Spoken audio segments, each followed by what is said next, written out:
আল্লাহ তাআলা বলেন, বনি আদম আমি তোমাদেরকে এত সম্মানিত করে দিলাম, জিনেরও এত দাম নাই, তোমাদের এত দাম। ফেরেশতা নূরের সৃষ্টির এত দাম নাই, মানুষের এত দাম। এই জন্যই তো আদমের বানাইয়া আমি আল্লাহ ফেরেশতার সামনে পরীক্ষা দিলাম। পরীক্ষায় ফেরেশতারা ফেল করলো, আমার আদম ফার্স্ট হয়ে গেল, পাশ করলো। আমি এখন জিজ্ঞাসা করলাম, ফেরেশতা এবার বলো তোমরা শ্রেষ্ঠ নাকি আদম শ্রেষ্ঠ? ফেরেশতারাও বলে দিল, আমরা শ্রেষ্ঠ না, আদম মাটির সৃষ্টি শ্রেষ্ঠ। আল্লাহ বলেন, জবানে শ্রেষ্ঠ বললে হবে না, সম্মান করে বাস্তবে দেখায় দাও। উসজুদু লি আদম, তোমরা আদমের সিজদা করো। ফাসাজাদু ইল্লা ইবলিস, সব ফেরেশতারা সিজদা করলো, কে করে নাই? আল্লাহ জিজ্ঞেস করলেন, এ ইবলিস সিজদা করলি না কেন? ভালো করে খেয়াল করেন। ইবলিস জবাব দেয়, ও আল্লাহ আমার যুক্তিতে মিলে না, আমার যুক্তিতে মিলে না। তোর যুক্তি কি? আমার যুক্তি হলো, খলাকতানি মিন নার ওয়া খলাকতাহু মিন তিন, আমি ইবলিসের বানাইছেন আগুনের দ্বারা, আদমের বানাইছেন মাটির দ্বারা। আগুনের গতি উপরে, মাটির গতি নিচে। যুক্তি কয় আদম আমারে সিজদা করে সম্মান দিবে, আমি কেন আদমের সিজদা করব? আল্লাহ বলেন, মালিকের হুকুম মানলি না রে বেঈমান, আমি আল্লাহ তোর উপরে কতটাই না খুশি ছিলাম। জমিনের এমন একটা ইঞ্চি জায়গা বাদ নাই যেখানে তোর সিজদা পড়ে নাই, আসমানের এমন একটা ইঞ্চি বাদ নাই যেখানে তুই সিজদা করো নাই। তুই এত বেশি ইবাদত করেছো, আমি আল্লাহ খুশি হইয়া তোরে টাইটেল দিলাম তুই বড় আবেদ, তোরে টাইটেল দিলাম তুই বড় আরেফ, তোরে টাইটেল দিলাম তুই বড় ওলি, তোরে টাইটেল দিলাম তুই বড় খাজেন। তোর মতো ইবাদত করনেওয়ালা বুজুর্গ আর কেউ নাই। এত জীবনভর ইবাদত করলি, কিন্তু গোলামি করতে গিয়া, গোলামের কাজ হলো মালিকের কথা মেনে নেওয়া, বুঝে আসো কার না আসো। গোলামের কাজ কি? মালিকের হুকুম মেনে নেওয়া, বুঝে আসো কার, যুক্তিতে বুঝে আসো কার না আসো। গোলামের কাজ মালিকের হুকুম মেনে নেয়া। এরে ইবলিস, এত ইবাদত করলি কিন্তু আমার হুকুমটাকে তুই মানলি না কেন? যুক্তি দিলি কেন? আমি আল্লাহর সিদ্ধান্ত, নূরের সৃষ্টি শ্রেষ্ঠ না, আগুনের সৃষ্টি শ্রেষ্ঠ না। আমি আল্লাহর স্থায়ী সিদ্ধান্ত, মাটির সৃষ্টি মানুষ জাতি হলো শ্রেষ্ঠ। সেজদা কেন করলি না? আমার হুকুম কেন মানলি না? আমার দরবার থেকে তোরে বিতাড়িত করে দিলাম, একদিনের জন্য না, তোরে আমি চিরস্থায়ী জাহান্নামী বানায় দিলাম। অপরাধটা কি? অপরাধ বেশি কিছু না, মালিকের হুকুমের সামনে কেন যুক্তি দিলি? আমগো দেশেও এরকম যুক্তিবাদী আছে না নাই? যুক্তিতে মিলে না, এই জন্য নবীরে মাটির তৈরি মনে করে না। এরকম আছে না নাই? আল্লাহর স্থায়ী সিদ্ধান্ত, মাটির সৃষ্টি শ্রেষ্ঠ। তোমার যুক্তি টুক্তি দিতে গেলে কপাল যাও আছে তাও পুড়ে যাবে। লিকুল্লি শাইইন জিনাতুন ফিল ওয়ারা ওয়া জিনাতুল মারই তামামিল আদাবি আজ খোদা খাহি মে তৌফিকে আদব বে আদব মাহরুমে গাশত আজ ফজলে রা। আদবওয়ালা জিন্দেগির বড় দাম। বলে আদব কারে কয়? বলে মুরব্বী ছাত্র ওস্তাদের সামনে যুক্তি দিয়া ওস্তাদকে আটকাইও না। ওস্তাদ যা কয় আদবওয়ালা ছাত্র তা মেনে নিবে, বুঝে আসুক আর না আসুক। এটাই হলো আদবওয়ালা ছাত্রের গুণ। আব্বা আম্মা যা বলবে সন্তান তা মেনে নিবে, এটাই আদবওয়ালা সন্তানের গুণ। পীর সাহেব যা বলবে মুরিদেরা তা মেনে নিবে, এটাই হলো আদবওয়ালা মুরিদের গুণ। মুরব্বীরা যা বলবে তাদের অনুসরণকারীরা তা মেনে নিবে, বুঝে আসুক আর না আসুক। এই গুণটাই হলো আদবওয়ালা ভক্তদের গুণ। প্রশ্ন করলে বান্দার ধ্বংস ছাড়া আর কোনো পথ নাই। অতএব আল্লাহর মোহাব্বত নিয়া আল্লাহ তাআলা বললেন, আমার স্থায়ী সিদ্ধান্ত, ও মাটির মানুষ, তোমাদের আমি আল্লাহ মাটির থেকে বানাইয়া মাটির মতো সম্মান রাখি নাই। পায়ের নিচে সবার উপরে তোমাদের সম্মান দিলাম। বিস্তারিত একটা একটা যদি বলি সারা রাত্র চলে যাবে। আল্লাহ কেমন করে আমাদের সম্মান দিলেন জমিনের মধ্যে চলার মতো বাহনের আয়োজন করলেন, পানির মধ্যে চলার মতো বাহনের আয়োজন করলেন। যেই লোহা পানিতে ছেড়ে দিলে নিচে চলে যায়, আল্লাহ কয় আমার কুদরতের দ্বারা মানুষের এমন মেধা দিলাম, ওই স্টিমার বানায়, লঞ্চ তৈরি করে, ওগুলো আবার পানির উপরে ভাসাইয়া রাখার ক্ষমতা আল্লাহ ছাড়া আর কারো হতে পারে না। কাদের কুদরত দারি বার কামাল, আন্তা রব্বি আন্তা হাসবি জুল জালাল, তুহি কাদের জলিলুল্লাহ জাহাদার, বহর হালে তুহি মেরা নেগাহদার। আল্লাহ তাআলা বলেন, দেখ আমি আল্লাহ কেমন কুদরতের মালিক। নদীর মধ্যে শুধু উপরে না, মানুষের এমন মেধা আমি আল্লাহ দান করলাম, পানির মধ্যে সমুদ্রের নিচে গিয়া হোটেল বানায়। কোথায়? সমুদ্রের নিচে। আবার পানির ভেতর দিয়া ব্রিজ বানায়। আছে না নাই? আল্লাহ বলেন আমি মানুষের মেধা দান করলাম, মানুষের চলার পথ আমি দিলাম। শূন্য স্থানে আগের দিন, 100 বছর আগে হাজী সাহেবরা হজে যাইতো, নদী পথে স্টিমারে যাইতো, জাহাজে যাইতো, 3 মাস লাগতো, 2.5 মাস লাগতো। ওই সময়ে যদি আমি হাফিজুর রহমান একটা বয়ান দিয়া বলতাম তোমরা সব পাগলের দল, মক্কা যাইতে 2.5 মাস লাগেনি, আমি 6 ঘন্টায় নিয়ে যাবো, কাফের কইতে আর দেরি লাগতো নি? বলতো জগতের এক কাফের পাওয়া গেল। দেখেন না এখন একজন আর একজনকে কাফের বলতে কোনো চিন্তাও করে না, মনে হয় যেন কাফের কন্ট্রাক্টরই নিয়ে নিস। আল্লাহ হেদায়েত দান করেন। তাবলীগওয়ালারা কাফের, চরমনাই কাফের, দেওবন্দিরা কাফের। কাফের কাফের বলতেছে। মদিনাওয়ালা কি কয়? যদি কেউ কাউকে কাফের কয় তাহলে 2 জনের 1জন কাফের। 2 জনের, যাকে কাফের বলল সে যদি কাফের না হয়, যে বলছে সে কাফের। যে বলছে, ওই শব্দটা ঘুরতে ঘুরতে ঘুরতে ঘুরতে উপরে যায়। এইবার কয় আল্লাহ যারে কাফের বলছে ওই লোকটা তো কাফের না, এখন আমি কই যামু? শব্দটা আল্লাহ কয় যে বলছে তার মাথার উপরে গিয়া পড়ে যা, ওই লোকটার মাথার উপরে গিয়া পড়ে যায়। এই জন্য আল্লাহর কোরআন বলে গালি দেওয়া হারাম, নবীর হাদিস বলে গালি দেওয়া হারাম। আমার নবী মাত্র 23 বছরে মক্কা মদিনাকে বিজয় করেছেন গালির মাধ্যমে না, সুন্দর ব্যবহারের মাধ্যমে। আচ্ছা আমাকে একটা জবাব দেন, দিবেননি না? ঘুম আসতেছে আপনাদের? নবীজির যুগে ইসলামের দুশমন ছিল? বুঝা শুনে বললেন। বর্তমানে আছে? আচ্ছা বর্তমানের দুশমনের তুলনায় রসুলের যুগের দুশমন কি ছোট ছিল না বড়? সবাই একমত? আচ্ছা সেই বড় বড় দুশমনের মোকাবেলা রসুল করেছেন? বলেন। নবীজি করেছেন? নবী যে বড় বড় দুশমনের মোকাবেলা করলেন, গালি দিছেন কয়টা? আপনি গালি দেন কেন? আপনি গালি শিখছেন কোন কিতাবে?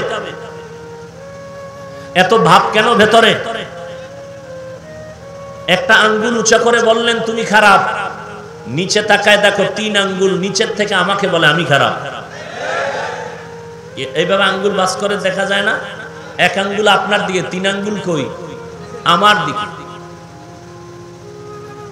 বড় আফসোস, আজকে মাদ্রাসা বেশি, ওলামায়ে কেরাম বেশি, ওয়াজ মাহফিল বেশি, মসজিদ বেশি, আলেম ওলামা তাবলীগ বেশি না কম? এর পরেও কেন আমরা দুর্বল? এর একমাত্র কারণ আমাদের পরস্পরে মহব্বত নাই। পরস্পরে কি নাই? মহব্বত নাই। আল্লাহ মহব্বত তৈরি করে দিন। আরো জোরে বলেন। ভাইরা আমার, 100 বছর আগে মানুষ 2.5 মাস লাগাইয়া বাইতুল্লাহ যাইতো। আজ আল্লাহ মানুষের এমন মেধা দিলেন, সেই 2.5 মাসের পথ কয় ঘন্টায় যায়? জোরে বলেন। 6 ঘন্টায়। কিয়ামতের আগে আরো জানি কত আধুনিক বাহন বের হয়, 1.5 ঘন্টা আমগো মক্কায় পৌঁছাইয়া দিবে। আল্লাহর কুদরতে অভাব নাই। আল্লাহ তাআলা বলেন সব আমি করলাম বান্দা তোর খেদমতের জন্য। আমি আল্লাহ চলার মতো ব্যবস্থা করলাম। জমিনের মধ্যে কুকুরেও খায়, গরুতেও খায়, শুকরেও খায়। কুকুরে নাপাক খায়, গরুতে নাপাক খায়, শুকরে নাপাক খায়। আর আমি আল্লাহ জমিনের মধ্য থেকে উত্তম পবিত্র খানা তোমাদের জন্য ব্যবস্থা করে দিলাম। আবার তোমাদের ভেতরে একে অন্যের তুলনায় সম্মানিত করে দিলাম। তাহলে মাটির মানুষ তোমাদেরকে মাটির মতো নিচে রাখি নাই, সম্মান সবার উপরে। এখন এই উপরের সম্মান পাইয়া নিজেরে বড় মনে কইরা কপালটা পুরিও না, সাবধান। সম্মান পাওয়ার কারণে অহংকারী ভাব নিয়ে নিজেকে ধ্বংসের পথে ঠেলে দিও না রে গোলাম। কারণ ধ্বংসের পথে ঠেলে গিয়া ভাব আর গরম গরম ভাব দেখাইতে গিয়ে এই জমিনের মধ্যে নমরুদ টিকতে পারে নাই, ফেরাউন টিকতে পারে নাই, সাদ্দাত কারুন টিকতে পারে নাই। যেই নমরুদ আল্লাহকে মেরে ফেলার জন্য রেডি হয়ে গেল, কি পরিমাণ পাওয়ার! আল্লাহরই রাখবে না, ঝামেলা শেষ। সেই নমরুদের আল্লাহ পাক ধ্বংস করার জন্য বেশি কোনো বাহিনী লাগে নাই। একটা অসুস্থ মশা আর সাথে ছিল জুতা মোবারক। কথা ঠিক নেই?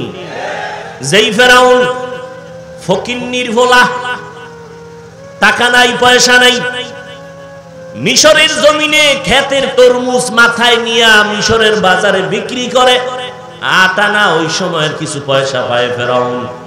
এক সময় ফেরাউন মিশরের কবরস্থানের দারোয়ান হামানের সাথে বন্ধু হইয়া এক পর্যায়ে মিশরের মন্ত্রিত্ব হাতে নিয়ে গেল। হাতে নেওয়ার পরে এই ফেরাউন কয়, এখন আমি শুধু খোদা না, আনা রব্বুকুমুল আলা, আমি হলাম জগতের বড় খোদা। আল্লাহ বলেন তাকায়া দেখ, ওই ফেরাউনকে লোহিত সাগরের পানিতে চুবাইয়া ধ্বংস করে দিলাম। এরে নবীর উম্মতের দল, যতই বাহাদুরি করো না কেন, আল্লাহ পাক বলেন ওই বাহাদুরি তোমার কোনো জায়গায় টিকবে না। কিসের গরম গরম ভাব? টাকা। ও টাকাওয়ালা ভাই, গাজীপুর জেলার টাকার গরম রাজধানীতে গেলে টিকবে না, কারণ সেখানে আরো বড় টাকাওয়ালা আছে না নাই? ঢাকার টাকার গরম ইন্ডিয়ায় টিকবে না, কারণ ইন্ডিয়ার টাকাওয়ালা গরম গরম ভাব দেখায় আর গাঞ্জা খায়। ইন্ডিয়ার গরম ভাব আমেরিকায় টিকবে না। আল্লাহ কয় সারা জগতের গরম ভাব আমি মাওলার দরবারে টিকবে না। কোটি টাকার মালিক দেখো অভাব হয় না দূর, গরিব ঘুমায় আরাম করে মনটা বাহাদুর। ফেরাউনের লাশটা দেখো মিশর জাদু ঘরে, খায় না মাটি পোকা মাছি সবাই ঘৃণা করে। হৃদয়ে থাকিবে যার নম্রতা সদা, রহমত আসিবে সেথা প্রভুর ওয়াদা। বড়র বড়াই থাকলে দিলে রহমত আসবে না, নিজেকে নিজে ছোট মনে করিও সদা। উঁচু জমিন থেকে পানি নিচু জমিনে যায়, তেমনি খোদার রহমত আসে নম্রতার হৃদয়। ভোগবিলাসের বাড়ি গাড়ি পরে রবে সব, ভোগবিলাসের বাড়ি গাড়ি পরে রবে সব। থাকতে সময় স্মরণ করো আল্লাহ আমার রব, আমাদের রবকে। এরে নবীর উম্মতের দল, এত বড় ক্ষমতার পাওয়ার ওই ফেরাউন, নমরুদ, হামান, সাদ্দাত, আজকে তাদের নাম নেওয়ার মতো কোনো মানুষ জগতে আসেনি। আল্লাহ যদি ওদের নামটা কোরআন শরীফের মধ্যে না দিতেন, দুনিয়ার কেউ জানতো না ওরা কারা। আল্লাহ দিছেন কেন? ও দুনিয়ার টাকার গরমওয়ালা, ওদের ইতিহাস ফিরে ফিরে নিজের একটু ঠান্ডা বানায় দাও। এই ফেরাউনের নাম, এত দামি দামি মানুষ, অথচ সারা দুনিয়ার বেঈমানের বাড়ি তালাশ করো, নমরুদ ফেরাউন নামের একটা সন্তান পাওয়া যাবেনি? যাবে? যদি বলা হয় মাসে 1 লাখ টাকা দিব, তোমার সন্তানের নামটা ফেরাউন রাখো, রাখবে কোনো বেঈমান? বলেন, কোন বাঙালিরে যদি বলা হয় তোমার সন্তানের নামটা ফেরাউন রাখো, মাসে 1 লাখ টাকা দিব, বাঙালি কি কইব? 1 মাস সময় দাও, একটু ভেবে নেই। 1 লাখ টাকা মাসে কম না তো এই করোনার যুগে? কি এর নাম? বাঙালি। এর নাম বাঙালি। আল্লাহ হেদায়েত দান করুন। বিড়িতে লেখা কি ধূমপানে বিষ পান মৃত্যু ঘটায়, ক্যান্সার, এরপরও টানে। আছে না নাই? এই বহু আশেক ওয়াজের প্যান্ডেলে ঢুকার আগেও বিড়ি টানছে, মোনাজাতের পরেও টানবে, আবার পকেটে হাত দিয়ে তালাশ করে আছে না পড়ে গেছে। আছে না নাই? আল্লাহ হেদায়াত দান করেন। আরো জোরে বলেন। বিড়ির প্যাকেটে লেখা মরণ, এরপরও টানে কেন? বাঙালি, এই জন্য। বুঝেন না? ডাক্তার কইছে মিষ্টি খাওয়া হারাম, এই সবে বরাতে জেলাফি খাইতে গেছে মসজিদে, খাইতে গিয়া প্যাকেট লইবে একটা, দুইটা লইতে গিয়া ফিডাফিডি লাগাই দিছে, এমন ফিডাফিডি যে একটা জেলাফিও পাইল না, পায়ের তলে কইরা সব ভর্তা। মসজিদ থেকে বিদায় নেয় আর কয় খোদা এখানে আর ঢুকায়ও না। আছে না নাই? এর নাম বাঙালি, এর নাম। আরো বাঙালির পরিচয় আছে যেগুলো ভাষা নাই বলা। রাতের বেলা নিজের আপন মেয়েটাকে ঢাকা হোটেলের মধ্যে নিয়ে কয় আজকের জন্য তুই স্ত্রীর মতো। নাউজুবিল্লাহ আসে না?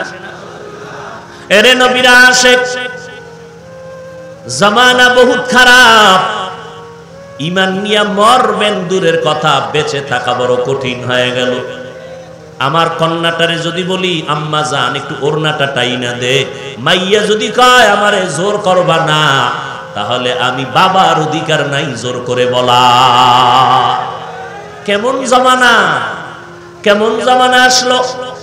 এরে ভাই, মেয়ে ছেলে যদি বলে তুই আর আমি জীবনটা একত্রে চালাবো, মা যদি বাধা দিতে যায় মায়ের বিপদ, আব্বা যদি বাধা দিতে যায় আব্বা জানের বিপদ। কোন জমানায় পার করতেছি, এই অবস্থা আমরা মুরব্বি হারা হয়ে যাইতেছি। মুরব্বিদের কথা মাইনাই ঠিক রাস্তায় চলতে পারি না। যারা মুরব্বি মানে না তাদের উপায়ে কি চিন্তা করা দরকার।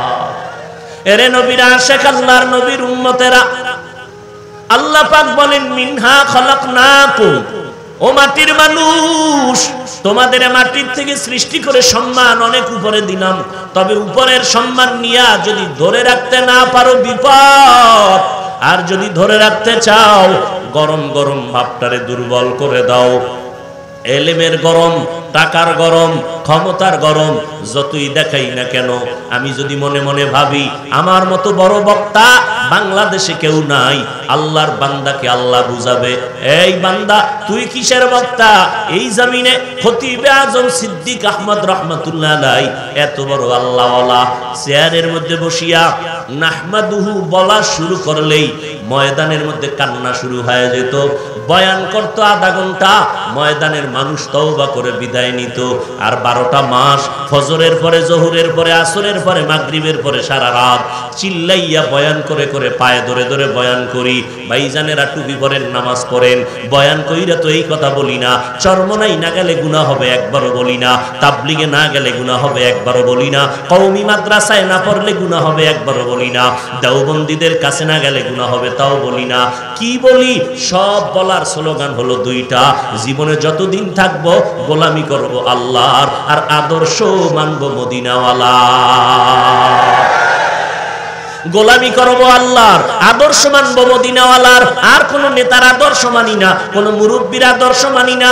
তবে আমি আল্লাহর গোলামি, নবীর আদর্শই যদি মানি, তাহলে কেউ প্রশ্ন করবে হাফিজ ভাই আপনার কথাটাকে অত্যন্ত ধন্যবাদ, ওয়েলকাম জানাই। যদি আল্লাহর গোলামি করেন, নবীর আদর্শ মানেন, পীরের কাছে যাব কেন, তাবলিগে যাব কেন, মুরব্বী মানব কেন? ওরে ভাই ভালো করে শুনে নাও, যে আল্লাহর গোলামি করবে, আমার নবীর তরিকা মানবে, আমিও যেমন আল্লাহর বন্ধু, ওই বান্দাটাও আল্লাহর বন্ধু। আল্লাহর বন্ধুদের কাছে যাওয়া কোনো অপরাধ না, বরং আমি আল্লাহর গোলামি করব, নবীর তরিকা মানব।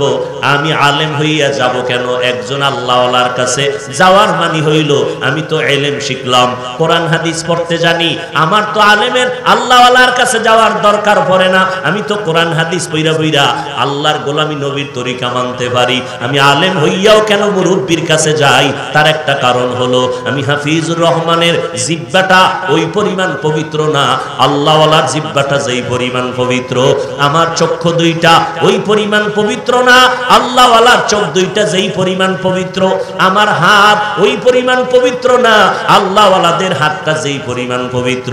কারণ রাতারাতি আল্লাহওয়ালা হয় নাই, এরা জীবনটাকে মেহনত আর মুজাহাদা করতে করতে তাকওয়ার লাইনে দৌড়াইতে দৌড়াইতে এরপরে তারা আল্লাহওয়ালার রাস্তায় এসে হাজির হয়ে গেছেন।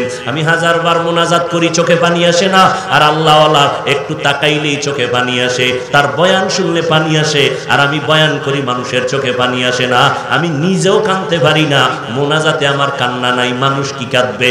আর আল্লাহওয়ালা যারা এদের মজলিসে বসলে মানুষ জাহান্নামীর থেকে জান্নাতি হইয়া তওবা করে বিদায় হয়ে যায়।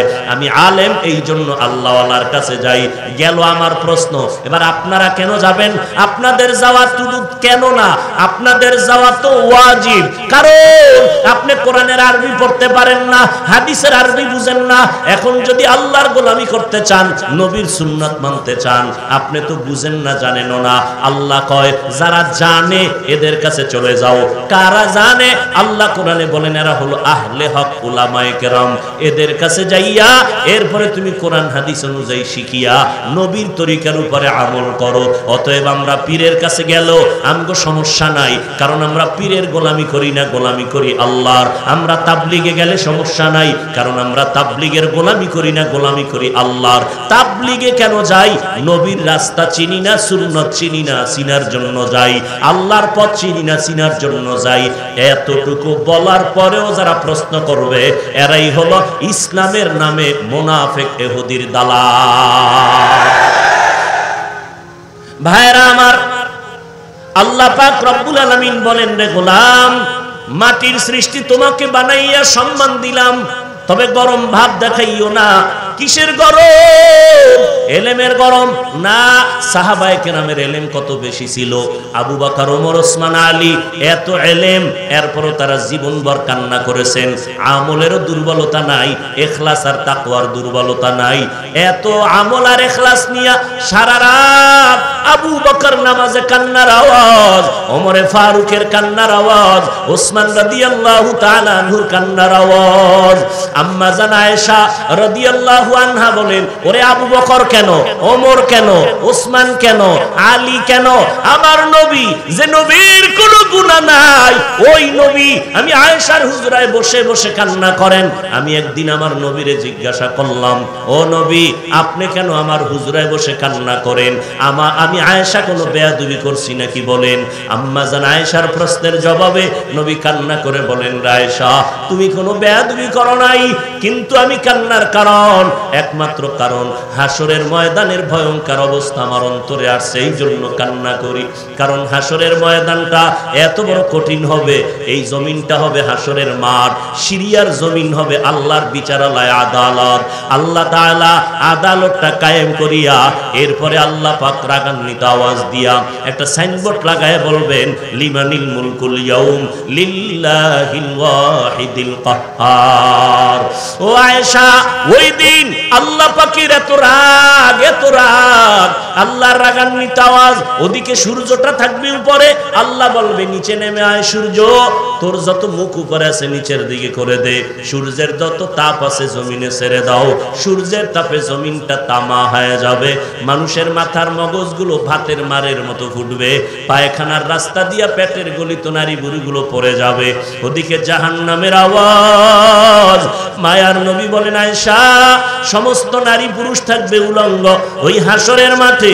এত কঠিন অবস্থার কারণে যেই নবীদের কোনো গুনাহ নাই, ওই নবীরা নাফসি নাফসি বলে কান্না করবেন। আদম নবী কাঁদবেন নাফসি নাফসি বলে, আর ঈসা নবী কাঁদবেন নাফসি নাফসি বলে, মুসা নবী নাফসি নাফসি বলে কাঁদবেন। একমাত্র আমি মুহাম্মদ ওই কঠিন দিনে উম্মতি উম্মতি বলে চোখের পানি ছেড়ে কান্না করব। ও আল্লাহ, আমার উম্মতের বাঁচাও, আমার উম্মতের বাঁচাও। এরে গাজীপুরের মুসলমান, শ্রীপুরের মুসলমান, ওই নবী কেমন মায়ার নবী আমার, যেই নবীর শরীর মোবারকে মশা মাছি পড়া হারাম, যেই নবীর ঘাম থেকে মেশকের ঘেরান সূর্যের গরম লাগতে দেয় না, মেঘের খণ্ড ছায়া দান করে, নবীজি যেখানে কদম মোবারক রাখে ওই জায়গা থেকে মেশকের ঘেরান আসতে থাকে। ও নবীর আশিকের দল, আজকে পায়ে হাত রেখে বারবার আমি তোমাদের বলি, ও আল্লাহর বান্দারা, আমার দল আসো, দল করো। এই কথা তো বলি না রে বাবা, সব কথার একটাই বাবা, পায়ে ধরে ধরে বলি, মদিনার নবীর আদর্শের মালাটা গলায় লাগাও, 5 বেলার নামাজ পড়ো। আজকে আপনিও মুসলমান, আমিও মুসলমান, আপনার আল্লাহ আমার আল্লাহ এক, আপনাদের নবী আমার নবী এক, আপনাদের কোরআন আমার কোরআন এক, আপনাদের কাবা আমার কাবা এক, আপনাদের ধর্ম আমার ধর্ম এক। দুনিয়াতে সবাই আসছি এক, বিদায় বেলাটাও হবে এক। আমাকেও যেমন 3টা সাদা কাফন দেওয়া হবে, আপনাদেরও 3টা সাদা কাফন দেওয়া হবে। কে চরমনাই, কে কওমি, কে আলিয়া, কে ধনী, কে গরিব ভেদাভেদ নাই। 3টা সাদা কাফনে প্যাকেট করা হবে। কবরের সাইজও হবে এক। কবরে নিয়ে রাখার পর মাটি দিয়ে সব যখন চলে যাবে, 2 জন ফেরেশতা আপনার আমার কবরে আসবে। সবার বেলায় প্রশ্ন হবে 3টা, তাও হবে এক। রবের পরিচয় দাও, ধর্মের পরিচয় দাও, রাহমাতুল লিল আলামিনের পরিচয় দাও। এরে নবীর উম্মতের দল, ওই প্রশ্নের জবাব যারা দিতে পারবে, নবী বলেন তাদের কবর হবে রওজাতুম মির রিয়াজিল জান্নাহ। আর যারা জবাব দিতে পারবে না, তাদের কবর হবে হুফরাতুম মিন হুফারিন নার। ও আল্লাহর বান্দারা, কারা জবাব দিতে পারবে? আমি হুজুর, গ্যারান্টি নাই। ও ভাই আপনি পারবেন, গ্যারান্টি নাই। তবে হ্যাঁ, নবী বলেন শতভাগ আশা করা যায়, যারা দুনিয়াতে রবের গোলামি করে যাবে, তারা কবরে গিয়া জবাব দিবে রব্বি আল্লাহ, আমার রব কেউ না, একমাত্র আমার রব হলেন আল্লাহ। দ্বীনি আল ইসলাম, আমার ধর্ম আর কিছুই না, একমাত্র ইসলাম। যারা নবীর সুন্নত অনুযায়ী দুনিয়াতে চলাফেরা করে কবরে যাবে, নবীকে দেখানো মাত্র, নবীর আশিক পাগলেরা দেখা মাত্র চিনে ফেলবে আর বলবে, ইনি তো আমার সে মায়ার নবী। যেই নবীকে না দেখে নবীর সুন্নতের টুপি পরলাম, দাড়ি রাখলাম, নবীর মুহাব্বতের আদর্শ মেনে চললাম, আল্লাহ পাক সাথে সাথে গাইবি আওয়াজ দিয়া বলবেন, ও ফেরেশতা, আমার বান্দাটারে আর কষ্ট দিও না। আমার বান্দা দুনিয়াতে কষ্ট কম করে নাই, টাইম মতো খেতে পারে নাই, ঘুমাইতে পারে নাই। সব বান্দা বান্দি যখন ঘুমায় গেল, আমার এই আশিকটা জায়নামাজ বিছাইয়া পুরো রাত্রে আমি আল্লাহর কাছে কান্না করেছে। এখন আর দেরি না করিয়া কবরে জান্নাতের বিছানাটা দাও, 3.5 হাত কবর বড় বালাখানা বানায়া দাও, জান্নাতের সাথে রাস্তা বানাও, আমার বান্দা আরামে ঘুমাবে, কেউ যেন ঘুমের মধ্যে ডিস্টার্ব না করে।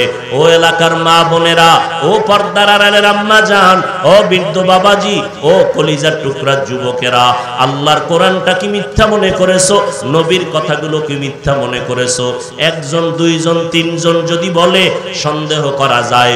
লক্ষ লক্ষ নবীদের কথা মিথ্যা মনে করার সুযোগ নাই, লক্ষ লক্ষ সাহাবায়ে কেরামের মিথ্যা হওয়ার সুযোগ নাই, কোটি কোটি ওলামায়ে কেরাম মিথ্যা বলার সুযোগ নাই।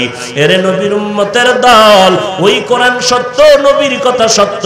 ও আল্লাহর গোলাম, নবীজি বলেন এই কবরে যাওয়ার পর যারা প্রশ্নের জবাব দিতে পারবে না, কারণ দুনিয়াতে যারা রবের গোলামি করে না, নবীর তরিকা মানে না, ইসলাম মানে না, এদেরকে যখন কবরে প্রশ্ন করা হবে, তখন তারা বলবে হা হা লা আদরি, বড় আফসোস, আমি কিছুই জানি না, কিছুই জানি না। আল্লাহর নবী বলেন, আমার আল্লাহ তখন গায়বী আওয়াজ দিবেন রাগান্বিত হইয়া, ও কবরের ফেরেশতা, এই নাফরমানকে আর সময় দিও না।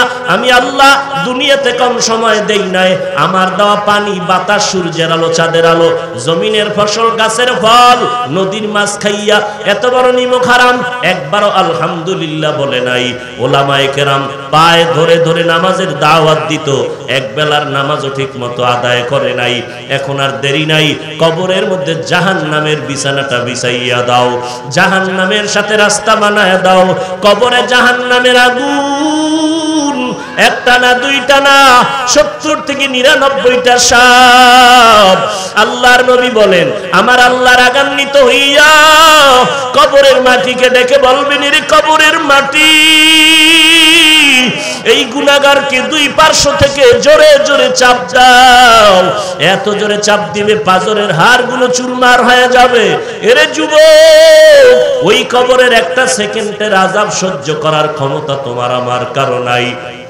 একটা মশার কামড় সইতে পারি না, মাটির চাপ কবরে কেমন করে সহ্য করবা? নবীজি বলেন, জাহান্নামের কথা যখন কানে আসবে 2 ফোঁটা চোখের পানি ছেড়ে দিয়ে তওবা করো, আর আল্লাহকে ডেকে ডেকে বলো, হে মালিক, এই ময়দানে আমার মতো গুনাহগার কেউ নাই। মানুষ আমাকে সম্মান করিয়া চেয়ারে বসাইলো, কত সম্মান, অথচ আমার গুনার খবর যদি কেউ জানতো, কেউ সম্মানের চেয়ারে বসাইতো না। ও আল্লাহ, আপনি জানেন আমি কত বড় অন্যায়কারী, আমার অন্যায়ের খবর আমার মা বাবা পরিবারের কেউ জানে না। আয় আল্লাহ, আপনি জানার পরে রাগ করিয়া পানিও বন্ধ করেন নাই, বাতাস বন্ধ করেন নাই। ও যুবকেরা, স্কুলে পড়ো, কলেজে পড়ো, চাকরি করো, ব্যবসা করো, কোনো বাধা নাই। তবে আমার মাওলার মোহাব্বত নিয়ে নবীর তরিকা মেনে 5 বেলার নামাজ পড়ো, মা বাবার দোয়া নিয়ে চলো, ওলামায়ে কেরামের দোয়া নিয়ে চলো, আর নবীর তরিকা নিজের আপন গলার মালা বানাও। স্কুলে পড়া বন্ধ করা লাগবে না, চাকরি ছাড়া লাগবে না, ব্যবসা বন্ধ করা লাগবে না। তাকাইয়া দেখো ডানে বামে, তোমার আমার মতো যুবক স্কুল কলেজে পড়িয়াও নামাজ ছাড়ে না। বলো তুমি কেন পারবা না? তোমার আমার মতো যুবক র্যাব, আর্মি, পুলিশ, বিডিআরের চাকরি করিয়াও নামাজ ছাড়ে না। বলো বাবা তুমি কেন পারবা না? তোমার আমার মতো যুবক ড্রাইভারি করে, শ্রমিকের কাজ করে, কৃষি কাজ করে, নামাজ ছাড়ে না। বলো তুমি কেন পারবা না? তোমার আমার মতো ব্যবসায়ী, কোটি টাকার মালিক, 1 টাকাও হারাম খায় না, নামাজ ছাড়ে না। বলো তুমি কেন পারবা না? কপাল বুঝি পুড়িয়া গেল, আজকে তোমার কপাল বুঝি পোড়া, আল্লাহ বুঝি বেজার। এখনো সময় আছে, অন্তর থেকে আমার মাওলার কাছে তওবা করো, কারণ মরণ যখন আসবে পালাবার উপায় নাই। এই মহামারী করোনায় কত প্রাণ চলে গেল, কত মানুষের জানাজা পড়াইলাম, কোন দিন তোমার আমার মননের ডাক আসিয়া যায়। এখনো যদি তওবার সুযোগ পাও, তওবা করে নাও। আল্লাহকে ডেকে ডেকে অন্তর দিয়া বলো, হে আল্লাহ, গুনার কারণে আমার হাত না পাক, চোখ না পাক, জিহ্বা না পাক, অন্তর না পাক, দিলটা পাথরের মতো শক্ত, চোখে পানি নাই। আয় আল্লাহ, কান্নাওয়ালা চক্ষু দান করেন। আর জীবনে নামাজ ছাড়বো না, বেপরদায় চলবো না, মা বাবাকে কষ্ট দিয়া বরদোয়া নিব না, ওলামায়ে কেরামের বিরুদ্ধে যাব না, নবীর তরিকা নিয়ে চলবো, দেশ ও জাতির বিরুদ্ধে ষড়যন্ত্র করব না। অন্তরে যদি দুর্বলতা না থাকে, তওবা করার যদি খাঁটি নিয়ত হয়, খাঁটি তওবার নিয়তে 2টো হাত আমার আল্লাহকে দেখাইয়া দেই। আয় আল্লাহ, আমাদের হাতগুলো কবুল করে নেন, তওবা কবুল করে নেন, তওবার উপরে মজবুত হইয়া চলার মতো তৌফিক দান করেন, আমিন। وفضل زمانا على زمان كما فضل مكانا على مكان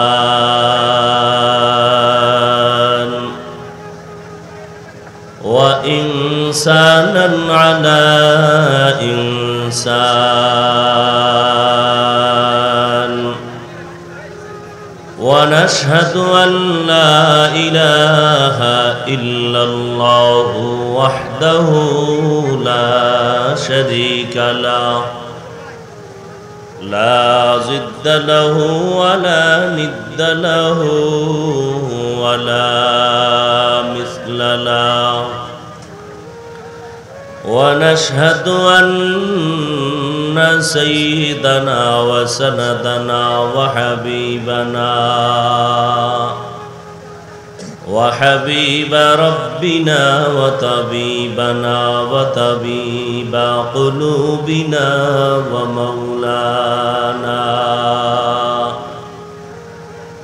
ومولانا محمدا عبده ورسوله الذي أرسله بالحق بالحق بشيرا ونذيرا وداعيا إلى الله بإذنه وسراجا منيرا اللهم صل على محمد النبي الأمي وعلى آله وسلم تسليما وبعد فأعوذ بالله من الشيطان الرجيم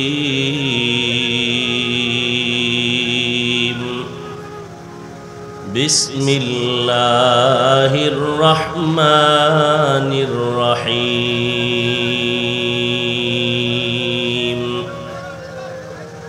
منها خلقناكم وفيها نعيدكم ومنها نخرجكم تارة أخرى وقال النبي صلى الله عليه وآله وسلم إذا وزع الميت في قبره جاء القرآن عند رأسه والصلاة عن يمينه والصيام عن شماله وسائر الحسنات عند رجليه أو كما قال النبي عليه الصلاة والسلام صدق الله مولانا العظيم وصدق رسوله النبي الأمي الكريم ونحن على ذلك من الشاهدين والشاكرين والذاكرين والحمد لله رب العالمين مقبول ہے شاذ ہے قابل تو بہت ہے مقبول ہے شاذ ہے قابل تو بہت ہے आईना के मानिंदे तू नहीं दिल तू बहुत है आईना के मानिंदे तू नहीं दिल तू बहुत है एक चश्मे ज़दन गाफिल ज़ा शाह नबाशी एक चश्मे ज़दन गाफिल ज़ा शाह नबाशी शायद के निगाह कुनदा गाह नबाशी शायद के निगाह कुनदा गाह नबाशी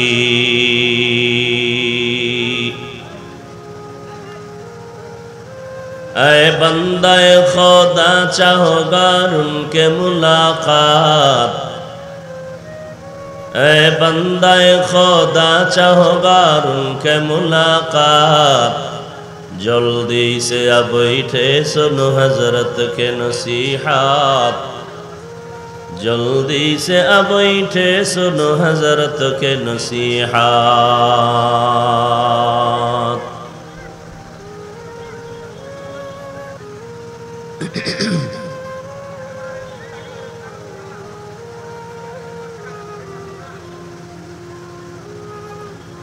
মাদ্রাসায় মার্কাজুন নূর কর্তৃক আয়োজিত অধ্যকার ইসলামী মহাসম্মেলন আজ 21শে সেপ্টেম্বর 2022 মহতি এ সম্মেলনে উপস্থিত মোহতারাম সম্মানিত সভাপতি আলহাজ মোহাম্মদ নাজমুল হুদা সাহেব সভাপতি অত্র মাদ্রাসা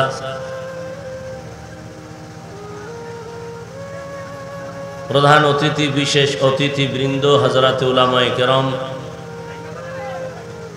विभिन्न एलाका थेके आगत अल्लाह पाकेर आशिकीन जाकिरीन शाकिरीन मुहिब्बिन मुरब्बियान एजाम कलिजार टुकरा आमार समबयसी युवक बंधुगण स्नेहेर छोटो भाई पर्दार आड़ाले मा बोनेरा अल्लाह पाक रब्बुल आलमीनेर दरबारे लाखो कोटी शुकर जे अल्लाह पाक एई फितनार जमानाय दीनेर परिवेश बेहेश्तेर बागाने হাজারো লাখো মানুষের মধ্য থেকে বাছাই করে রব্বুল আলামিন আমাদেরকে এখানে আসা বসার তৌফিক দান করেছেন। নেয়ামতের শুকর আদায়ার্থে সকলেই পড়ি আলহামদুলিল্লাহ। দরুদ ও সালাম সৈয়দুল মুরসালিন রহমাতুল লিল আলামিন শফিউল মুজনিবিন খাতামুন নবিয়্যিন সৈয়দুস সাকালাইন ইমামুল মুরসালিন শফিয়ে আযম রাসূল আকরাম রহমতে আলম নবিয়ুল আরব আল আজম हबीब किबरिया अशरफुल अंबिया सैयदुल अंबिया शफीए महशर साक़ी कौसर आका इनामदार मदीना का ताजदार आफ्ताब नबूवत फ़ख्र मौजूदात सैयदुल मखलूक़ात हज़रत मुहम्मदुर रसूलुल्लाह सल्लल्लाहु अलैहि व आलिहि वसल्लमेर উপর সর্বোপরি শুকর যাদের অক্লান্ত পরিশ্রমে আজ এই সুন্দর আয়োজন, সময় পরামর্শ অর্থ দিয়ে দোয়া করে উপস্থিত হয়ে মাইক লাইট প্যান্ডেলের ব্যবস্থাপনার মাধ্যমে সহযোগিতার হাত যারা বাড়িয়েছেন, এলাকার যুবক বৃদ্ধ ব্যবসায়ী শ্রমিক চাকুরিজীবী বিভিন্ন শ্রেণী পেশার মানুষ, জনপ্রতিনিধি প্রশাসন, উলামায়ে হযরত আইম্মায়ে মাসাজিদ, প্রত্যেককেই আল্লাহ পাকের খেদমতের বরকতে দুনিয়াতে শান্তি পরকালে চিরমুক্তির ব্যবস্থা করে দিন। আরও মহব্বতে পড়ি আল্লাহুম্মা আমিন। দীর্ঘ সময় আপনারা হযরত উলামায়ে কেরামদের পবিত্র জবানে কোরআন সুন্নাহ ভিত্তিক দিক নির্দেশনামূলক আলোচনা শুনেছেন। পরিশেষে আমি আপনাদের দোয়া নেওয়ার আশায় সংক্ষিপ্ত কিছু আলোচনা করার নিয়তে কোরআনে হাকিমের সূরা তাহা থেকে এক টুকরো আয়াতে কারিমা তেলাওয়াত করেছি। রাসূল আরবি সাল্লাল্লাহু আলাইহি ওয়া আলিহি ওয়াসাল্লামের অসংখ্য অগণিত অমীয় বাণী হাদিস শরীফের মধ্য থেকে একটি হাদিস পড়েছি। আয়াত ও হাদিসের আলোকে ইখলাস ও রুহানিয়াতের সমন্বয়ে কিছু কথা আমাকে বলার মতো, আপনাদেরকে শুনবার মতো হিম্মত ধৈর্য তৌফিক আল্লাহ পাক দান করুন। মেহেরবানি করে মোবাইলগুলো বন্ধ রাখবেন এবং কেউ আমার বয়ান লাইভে দেওয়ার চেষ্টা করবেন না। কেউ যদি দেখেন দিচ্ছে, বন্ধ করে দিবেন। আর রেকর্ডিংয়ের ক্ষেত্রে আমি যাদেরকে অনুমোদন দিয়েছি ক্যামেরাওয়ালারা, এরা ছাড়া অন্যরা ক্যামেরা বন্ধ করে দেন, মোবাইল বন্ধ করে দেন। আল্লাহর মোহাব্বত নিয়ে বসেন যে আল্লাহ পাক এখানে আসছি গুনাহ নিয়ে, গুনাহ মুক্ত হয়ে যেন যেতে পারি, আল্লাহ তৌফিক দান করেন।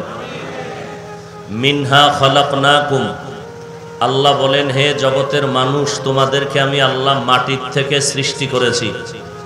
অফিহা নুঈদুকুম, এবং ওই মাটির গর্ভেই নিয়ে যাওয়া হবে। অমিনহা নুখরিজুকুম তারাতান উখরা, এবং ওই মাটির গর্ভ থেকে পুনরায় আমি আল্লাহ তোমাদেরকে আদালতে হাজির করব। নবীজি বলেন, মাইয়িতকে যখন কবরে রেখে সবাই চলে যায়, দুজন ফিরিস্তা কবরে আসে মাথার কিনারার থেকে, তখন আওয়াজ দেওয়া হয় আসবা না? কে? বলে আমি হলাম এই মাইয়িতের বন্ধু কোরআনুল কারীম। ফেরেশতারা ডানে যায়, সেখানে একই আওয়াজ। কে? বলে আমি হলাম এই মাইয়িতের বন্ধু নামাজ। ফেরেশতারা বাম কিনারায় যায়, সেখানে একই আওয়াজ, আসবা না? কে? আমি হলাম এই মাইয়িতের বন্ধু রোজা। ফেরেশতারা বাম কিনারায় যায়, সেখানে একই আওয়াজ। কে? বলে আমি হলাম এই মাইয়িতের বন্ধু যাবতীয় নেক আমল। অপারেটর ইকো বন্ধ করে রিভার্ব দেন, ভলিউম দেন। আয়াত ও হাদিসের তরজমা শেষ। ছোট্ট এক টুকরা আয়াত, এই আয়াত আপনারা সকলেই মুখস্থ পারেন। কোরআন শরীফ পড়তে না জানলেও আয়াত শুনতে শুনতে অনেকেরই মুখস্থ হয়ে গেছে। কি আপনারা পারেন না?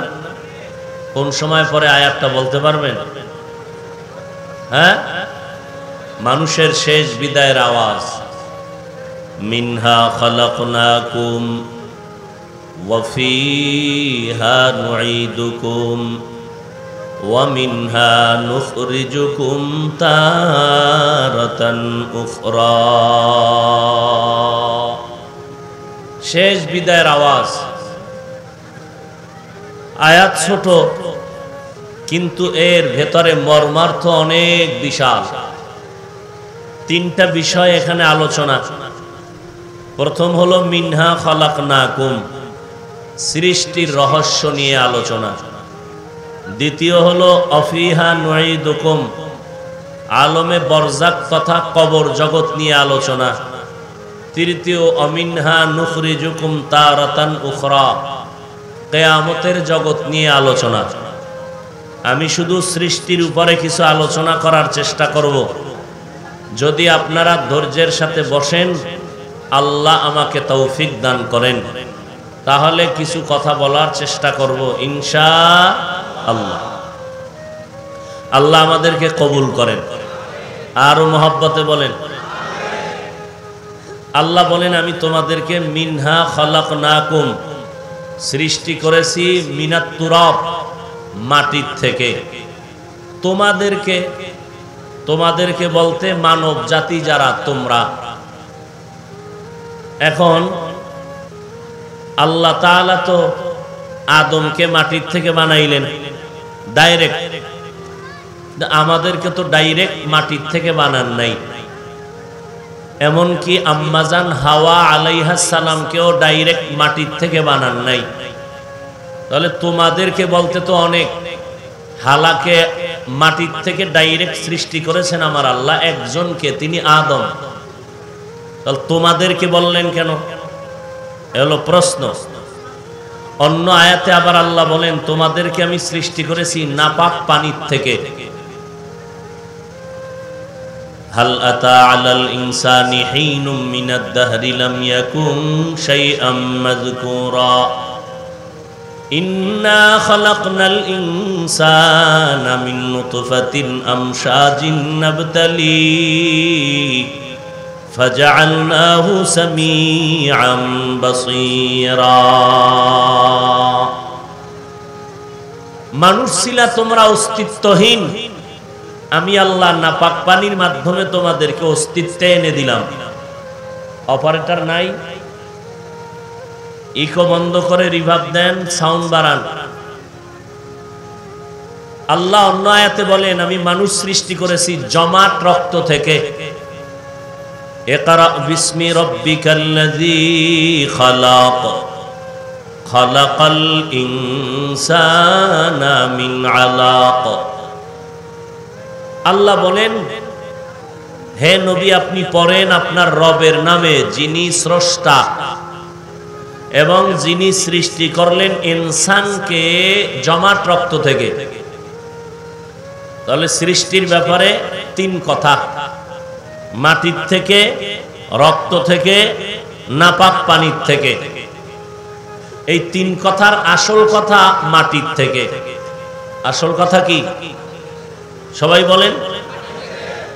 মাটির সৃষ্টি, গোটা জগতের মানব জাতি, এটা আসল কথা এবং এটা স্থায়ী সিদ্ধান্ত কার? আল্লাহ। প্রশ্ন হলো, আদম নবী ডাইরেক্ট মাটির, অন্যরা মাটির কিভাবে? আবার অন্যরা যদি মাটির থেকে হয়, তাহলে নাপাক পানি আর রক্ত থেকে কিভাবে সৃষ্টি হলো? তাও তো আল্লাহ বলেছেন।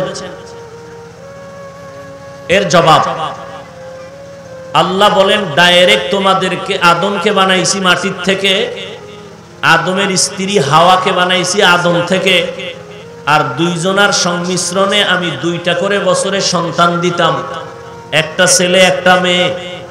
তাহলে বাবা মা যেই পদার্থের হয়, সন্তানও ওই পদার্থের হয়। তাহলে তোমাদের বাবাকে যেহেতু মাটির থেকে সৃষ্টি করেছি, সন্তানও মাটির।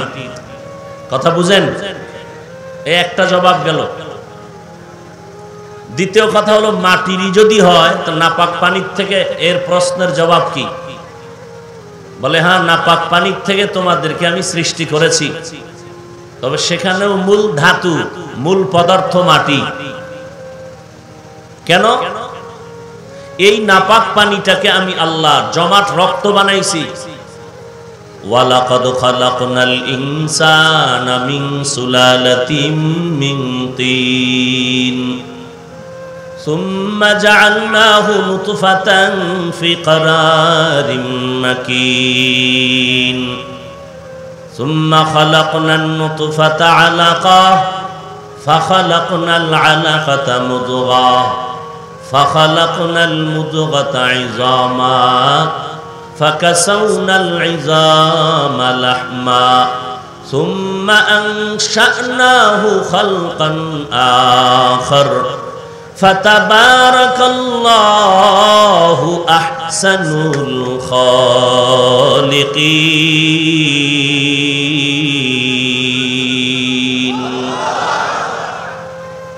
আল্লাহ বলেন নাপাক পানিটাকে আমি আল্লাহ 40 দিন করে ফেরেশতার মাধ্যমে মেহনত করায় রক্ত বানাইলাম। ওই রক্তটাকে আবার 40 দিন মেহনতের দ্বারা গোশত, আবার ওই মেহনতের 40 দিনের পরে গোশত হাড্ডি, এর উপরে আবার আমি আল্লাহ গোশত দিয়া দিলাম। আমি আল্লাহ পাক রব্বুল আলামিন মাটির থেকে বানাইছি, এটা আমার আসল সিদ্ধান্ত। কেমনে মাটির তৈরি? 1 নাম্বার জবাব, তোমাদের বাবা আদম ডাইরেক্ট মাটির সৃষ্টি। 2 নাম্বার জবাব, যেই নাপাক পানির থেকে আমাদের সৃষ্টি হয়েছে, ওই নাপাক পানিটাও বাবার ভেতরে তৈরি হয় খানার মাধ্যমে। আর যত খানা আমরা খাই সব হলো মাটির সৃষ্টির খানা। 3 নাম্বার জবাব, মাইয়ের ওরে আল্লাহ পাকের নবী বলেন, যখন আল্লাহ পাক বাবার নাপাক পানিটা মায়ের বাচ্চাদা নিতে চলে যায়, ফেরেশতা পাঠায় দেয়, যাও এই নাপাক পানির সাথে 1 চিমটি মাটি এনে ওই নাপাক পানিতে মিশ্রণ করে দাও। কোথা থেকে মাটি আনবা? আল্লাহ বলেন, যাও এই বান্দা বান্দির মরণকালের কবর থেকে মাটি আনো, ওখান থেকে মাটি নিয়ে এখানে মিলায় দাও। বলে কবর কোথায়? আল্লাহ বলেন, আমি গাইবের মালিক, এর কবর কোথায় হবে আমি আল্লাহ জানি, ওখান থেকে তোমরা মাটি এনে দিয়া দাও। আল্লাহ জানেন কার কবর কোথায় হবে, এটা আল্লাহ জানেননি? এই ক্ষমতা কি আর কারো আছে? নাই। আল্লাহ পাক ফেরেশতাকে বললেন, অমুক এলাকার অমুক জায়গায় যাও, এখানে বান্দার কবর হবে, ওখান থেকে মাটি দাও।